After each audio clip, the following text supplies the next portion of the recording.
Next, Mr. Clark. Thank you, President. I'm not the only one to notice that the transition arrangements have to cease in December 2013. One of my national leading papers picked it up on Monday with the headline, EU wants to open UK job floodgates. We believe we'll be a bit of a target for further movement of peoples across Europe. After all, our unemployment figures are around 8.3% at the moment. In Bulgaria, it's 12%, so they've got a motive to go. Now, I know perfectly well that many, many more Bulgarians and Romanians go to places like Italy and Spain than they do to UK. But Italy and Spain are coming under the hammer as regards the economic crisis. Spain's got over 40% youth unemployment. So I can see that people from Eastern Europe will redirect, will think again, and go to countries where there are better prospects of employment, like ourselves. So don't wonder that people in the UK are turning against the European Union. Of course they are. Last year, the same paper reports that British workers in the UK lost 166,000 jobs. At the same time, 166,000 jobs were gained in the UK by non-UK workers. Now that figure actually, of course, is a coincidence, but it definitely shows a certain trend.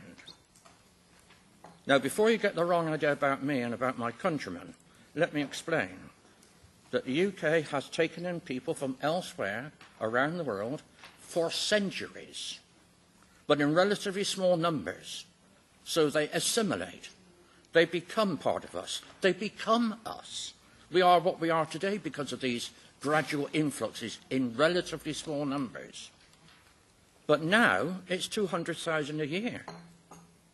When people came 2 centuries ago, they didn't need more roads, more services, teachers, doctors, and all the rest of it, because those weren't available to the ordinary person. Now they are. How are we to find it in what is now the most densely populated country in the European Union? It is, to use your own expression, unsustainable. Now, please don't get the wrong idea. Let me give you a personal perspective. I'm a teacher. I taught for 39 years. I finally retired in 1983. That's 39 years' service. And when I'd finished, I looked back over my career. And I realised something. That with the possible exception of South America, I had taught youngsters from around the world. That is, the children of families from around the world.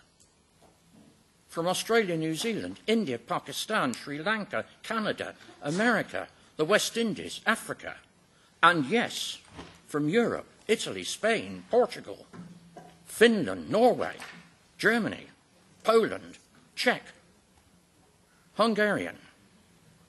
They were all welcome in our school. It was a joy to teach them. But we can't go on taking in the numbers which are now represented. So let me finish with a point, Mr. Chairman, if you will let me.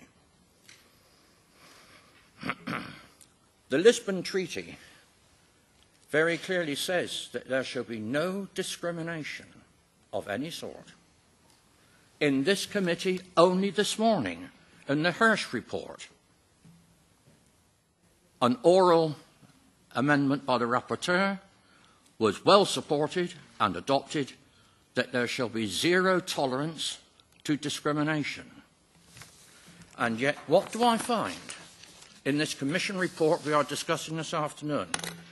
In the paragraph 1.3 on the first page, a member state must always give preference to Bulgarian and Romanian workers over workers who are nationals of non-EU countries. That means my country has now got to start closing the door on our friends from the Commonwealth. How's that for discrimination, Mr. President? I hope everybody's proud of it.